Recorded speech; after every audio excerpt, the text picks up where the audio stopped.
so what happened is, my wife, Rachel, she was like a celebrity hairstylist, and she was in the Mandalay Bay Hotel, which was a popular hotel back then. Probably still is okay right now, but back then it was like one of the main hotels. Right. And so when I was over here, I was just like chilling. When I left the UK and came to America, I used to walk her dogs and just chill. And I used to spend time in the casinos. I used to go pick her up, and I'd just be chilling in the casinos, and I'd be playing on the slot machines. I'm like, this is like just brainless. I'm doing. And I walk past this room in the back. I'm like, wow, what room is that? And I walk past it, and they say, oh, that's the poker room. I'm like, okay, what's that about? They said, oh, it's poker. I'm like, I've never heard of it, you know. And so I must have been reading the local papers, and I saw an advertisement in the paper. Hey, poker boot camp.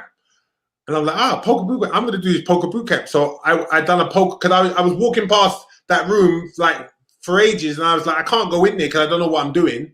So I done this poker boot camp, and I'm like, this is better than playing blackjack. This is better than playing roulette, because I'm not giving. Once they told me about how it works, I said, so all the money goes to the players, not to the house. It's a little bit of money. It's called a rate, goes to the house, but most of the money gets shared between the players, and the good players are the typically ones that win. I'm like, okay, that's my kind, you know, because I'm very astute, and I like to use my brain for everything I do.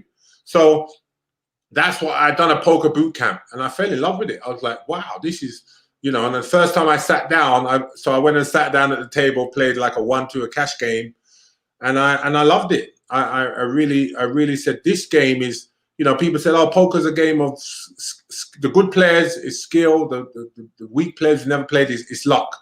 So that really stuck with me. You know, I said, I need to get my skills up. So I started playing and just, you know, learning the game, talking to people, and just became a student. I'm a student in everything I do. In boxing, you can't talk to me nothing about boxing. I can get anybody there if I've got enough time. That was my mentality. And I said to him, I can get you there if you give me the dedication that I need. And we had 7 months. So it was enough time, because, you know, Antonio has certain things in his calendar that he's not going to miss. You know, he has his social calendar, and so I said, look, just give me the time. And he's a full-time pro, so he'll play his different games, his different tournaments, and he's obviously very popular. He'll have different commitments that he has to travel to around the country. So that played havoc with our training, but I said, listen, I need this from you, and he gave it to me. If you give me what I want, you can be. I'm not going to take this unless I believe that you're going to give me what I want. And he promised me. And I said, if you promise me that you're going to give me what I want, I'll promise you that I will protect you and you will get the victory over Kevin Hart. And I promised him that, and I knew that it was possible, because I can get anybody there. This is the kind of knowledge that I have. I can get anybody there if you give me what I need. When you're facing, like, boxing is about facing your fears, and you got to overcome it and go through. And you're going to have moments in the fights where you have to push through. And you have to have conviction in the way. When I'm like I said, I'm going to win that Olympics, no doubt. Or when I'm in the fight where I've got an injury and I'm pushing through it, it's like that conviction. And I think the poker tables is the same way. When I sit down at that poker table, I got that same conviction that whoever I'm going to come out on top today. You got to start with that. You got to start with your intention, which is how you're starting when you're looking at your opponent in your ring. When you get into the battle now, there's incidences in poker where you're facing an all-in challenge, or somebody's now free bet you, and you're like, and your tournament's on the line, because for you to make that call, you know you're gonna at first, this could be an all-in situation. So it's the same as in a fight where you get hurt and you got to think, I'm gonna make that call, or I'm gonna just fight through. And we have those moments in the ring where we're gonna be called, and it's like, how are you gonna respond to that? And I feel like when I get an all-in situation, it's the same. It feels like sometimes on those tables, you're in a boxing match. It feels like you're in a fight, because mentally, because you're getting, you know, every time this same person, every time he's raising your big blinds every time, or if he's on the button, he's always raising your big blind. What are you going to do about it? It becomes a position where it's not even about what you have for cards. It's just about position and leverage, where I like to talk about. And you have to make a stand because it's the right thing to do. And you have to be prepared to die right now because it's the right thing to do. And it's the same as in the ring. When you get hurt, you got to make a decision. You got to come back. It's the right thing to do. You know, so the boxing It's the boxing, the poker players who are successful. You got to have aggression factor in there. Same as in boxing. You at some point your aggression has to come in, and you got when I used to smell blood, when I used to get a boxer, I was a great finisher. Once I got you hurt and I smelt it, bye bye. Sending you home. Yeah, and it's on the poker tables. Once you got them on the rails in the poker table, you got to keep on them. If you smell weakness and they made a lay down, you're going to stay on it until they change. You're going to keep on it. Yeah, tilt is no joke. Tilt is something that you have. I mean, control of self is control of life. That's like right across the board. Poker, to be successful in poker, you have to be able to control yourself. So tilt and all that is a part of it. You've seen with Daniel now. I've been watching those Daniel games, and it's like, even the best of the best can be affected by variance. And that's just because eventually we're all human and it's going to get to you. So the average player, yeah, he's not going to be able to handle it. But the more experienced players, you're going to be able to take more. But it's just about what you're made of.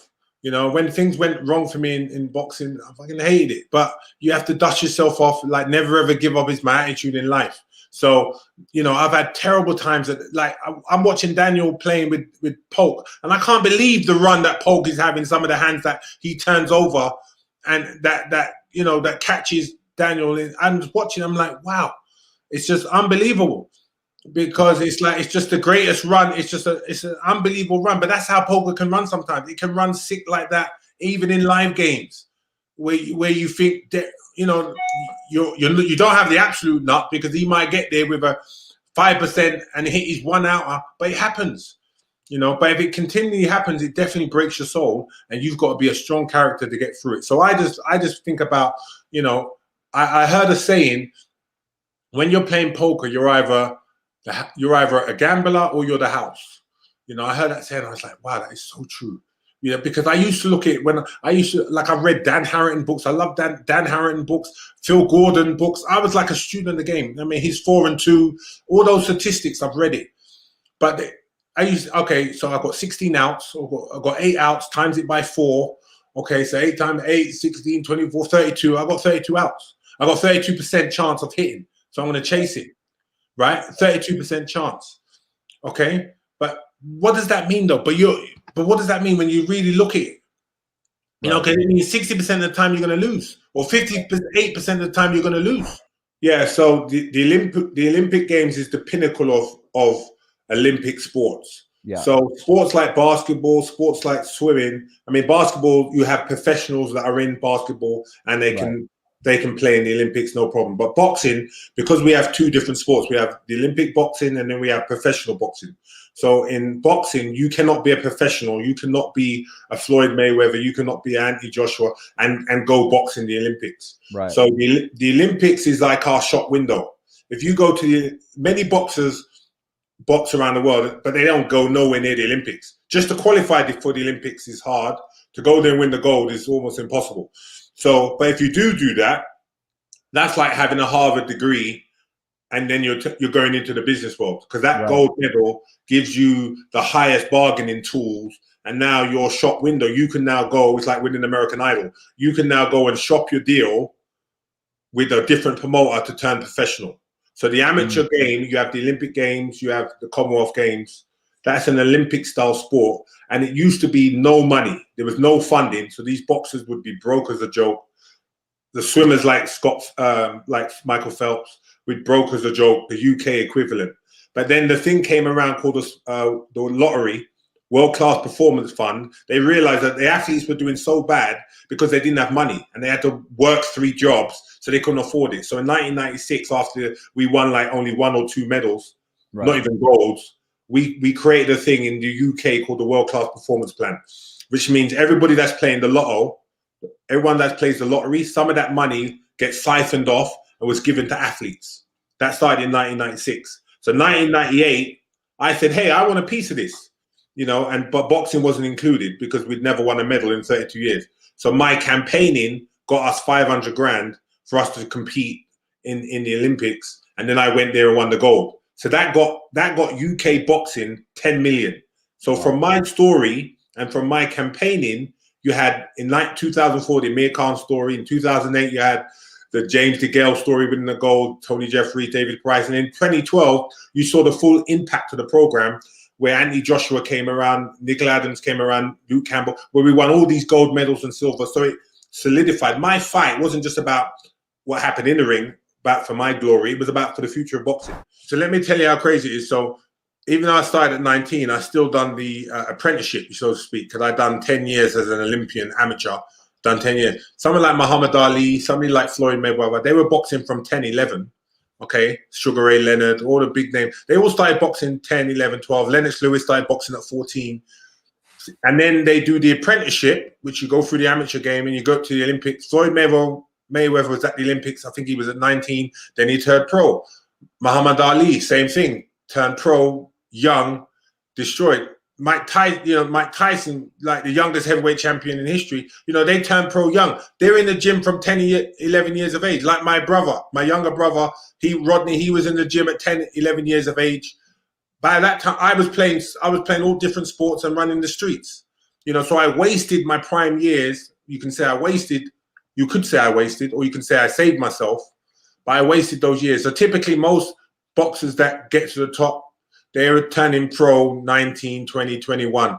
So me turning pro later is you see more and more fighters doing it now. I mean, like Hopkins and a few other people, there's always anomalies, but typically the young fighters are young, they're in the gym, you see the talent early, they turn pro early, and they're done in their 30s, I was just turning pro. So that's very it's very unorthodox to do that, but I was able to find it and turn my life around. It was just it's an amazing thing to find focus in your life. Whatever you're doing, it's an amazing thing to find focus, and it's all about your why. I know people talk about, well, what's your why? What's your purpose in life?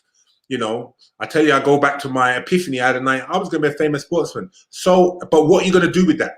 I use that platform, and I know I changed the face of boxing in the UK in terms of like funding, because it wasn't funded.